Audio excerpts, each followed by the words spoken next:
You wake to the sound of sandals on stone. A quiet rhythm, not urgent, not slow, just the sound of someone who knows exactly where they're going and doesn't need to rush to get there. You sit up, still under the citrus trees, the taste of pomegranate and orange blossom still ghosting across your tongue. Your guide, ever patient, ever appearing, is standing a few paces away, hands behind his back. "There's something else you should see," he says. "Something older than most memories."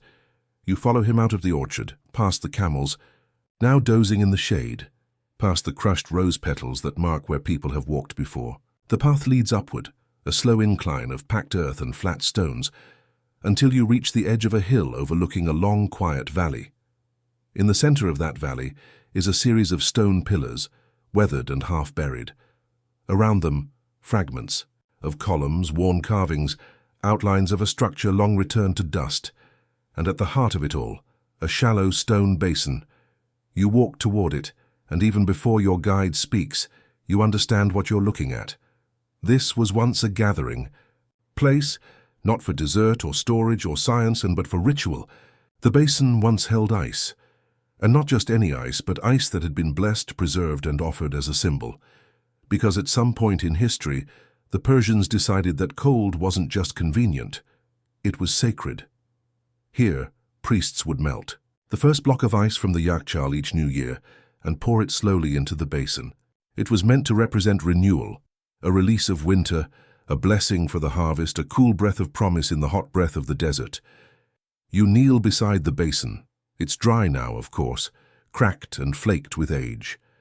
But if you close your eyes, you can almost hear the soft splash of melted ice falling in, the hush of onlookers, the quiet prayers whispered like wind. Some scholars believe this ritual was part of Nowruz, the Persian New Year, marking the moment when cold finally surrendered to warmth. Others argue it predates Nowruz entirely, perhaps a holdover from Zoroastrian traditions, or even older seasonal rites tied to mountain snow and sun cycles. But you're not here to argue. You're here to feel. You place your palm against the inside of the basin. It's warm now, sun-baked. But deep in the stone's core, you swear, just for a second, it's cool, and that's enough. Because what matters isn't whether the ice stayed frozen. It's that they wanted it to. Your guide sits beside you. They believed the cold held wisdom, he says, that anything that could survive the fire of this land deserved to be honored. You look out over the ruins, imagining what once stood here.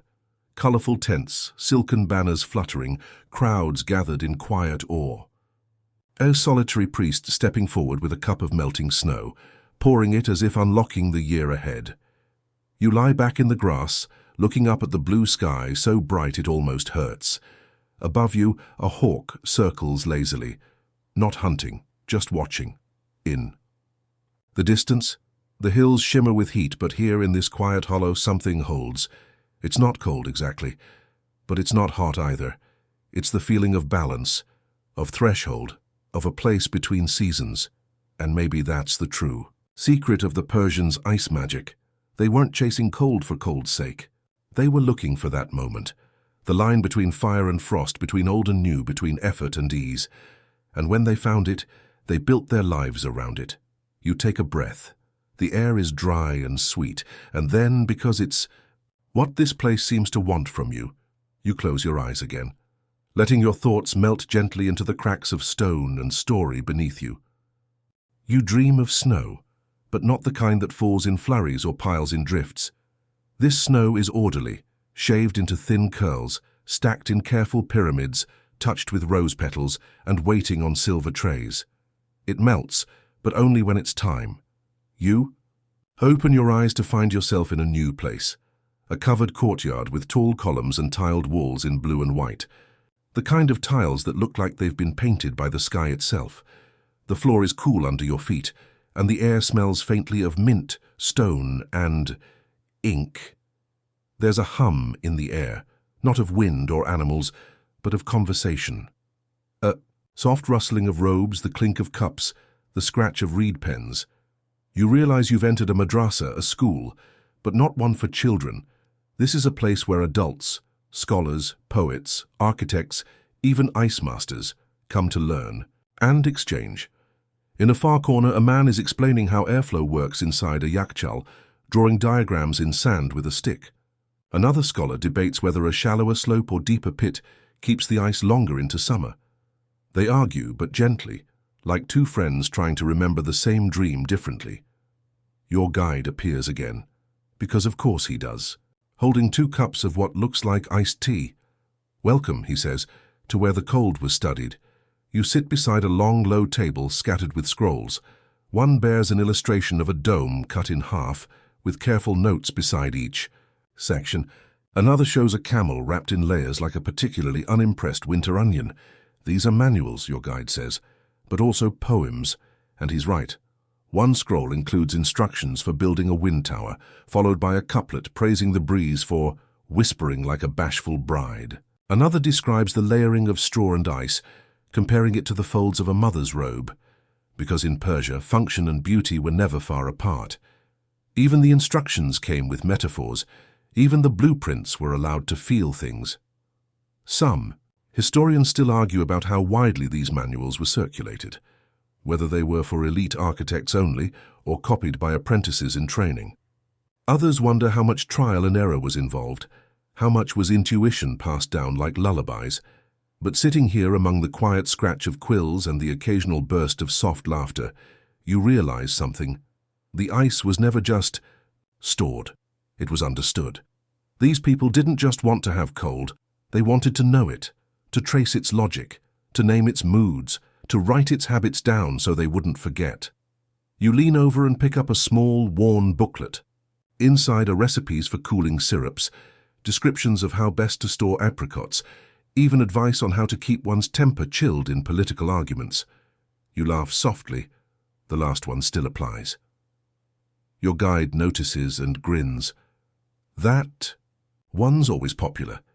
In another corner, a young woman recites a short treatise on moisture control in subterranean ice pits.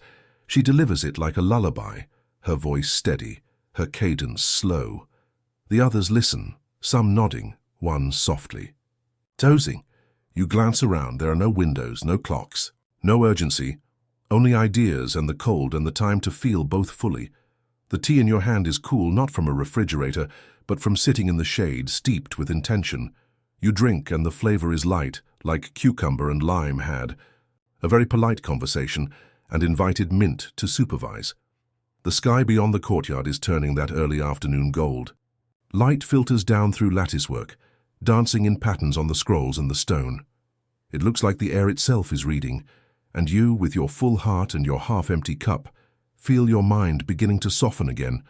Not dull, but drowsy, because this was the other magic of Persian cold. It didn't just cool the body, it calmed the mind. A scholar rolls up her scroll, another slowly folds his notes. Her student lowers her head onto her arms and sighs, not in frustration but in relief, and you do the same. You let your head lean back against the stone. You close your eyes, surrounded by diagrams and poetry, data and dreams, and as the hum of history continues gently around you, you let yourself drift once more, carried not by snow or caravan but by thought. You wake to the sound of paper flapping, not sharply, but in that soft, fluttery way that parchment moves when stirred by wind rather than hands. The madrasa is emptier now. Scrolls are rolled, cushions are stacked. Afternoon light slips in, through the carved screens, painting shadows that look like calligraphy. You step outside, back into the sun, which has grown gentler now, more forgiving. The wind is warmer too, but you don't mind. Your body still carries the memory of cool stone, of iced tea, of minds in motion beneath tiled domes. Your guide gestures for you to follow once more. "We've studied the cold," he says. "Now let's hear it sing." You walk together toward the edge of the village, where the land folds into low hills. There, carved into the stone face of a cliff, is something unexpected, a narrow crevice with water running through it. Just a trickle, barely more than a whisper. But it moves. You step closer. The air around the crevice is damp, scented with moss and minerals, and then, softly, almost imperceptibly at first, you hear it. Music. Not matmade, not strings or flutes, but the sound of water dropping through narrow chambers, of air weaving between cool stone corridors, of moisture humming against rock. This is a qanat, an underground water channel, carved with mathematical precision, used to transport fresh, cool water across great distances without losing it to evaporation. But the Persians didn't stop at engineering. They listened. They tuned the stone chambers like instruments. Some villages even built their qanats so the water would sing softly as it flowed, a constant gentle lullaby beneath the sand. You step into the tunnel's mouth, careful not to slip. The ground is smooth, dark, cool again. The temperature drops a few degrees almost instantly. The sound grows clearer. Plink, plink, plink, pff, drip. It's like the qanat is talking to you in its own quiet language. You sit down on a low stone ledge just inside the entrance. Water laps. At your sandals. The air is thick with peace. Some historians still debate whether the musical properties of qanats were intentional or simply a beautiful accident of physics. But locals have no doubt. They say each qanat had its own personality, its own voice. Some were known for deep baritones, others for high glassy notes like wind chimes heard from another room. You close your eyes and listen. The water seems to remember something. Or maybe it wants you to. Because here's the strange thing about cold in the desert. It always comes with a kind of memory. Every breeze carries a hint of winter. Every drop of water carries a rumor of snowmelt. And in the hush of these ancient stone tunnels, it's as if the desert itself is remembering what it once was, or what it wanted to be. Your guide sits beside you, quietly humming a tune that matches the qanat's rhythm. You don't recognize the melody, but you don't need to. It's less a song and more a feeling, one of flow. You imagine the workers who carved these channels centuries ago. How they mapped the slope of the land, measured angles by starlight, listened for the right tone of echo before digging. They weren't just engineers. They were listeners, tuners of stone, whisperers to water. And in doing so, they didn't just quench thirst. They brought music to the soil. They made the desert sing. You lean back against the cool wall, letting the sound wash over you. Drip, drip, drip, shh. Outside, the sun glints on dust. But in here, it's always just before twilight, and once again you feel it, that drift, that gentle tug toward rest. Not because you're tired, but because in places like this, where the air moves slowly and water whispers in rhythms older than thought, sleep just happens. You let your eyes close, the qanat sings on, and the cool carries you further.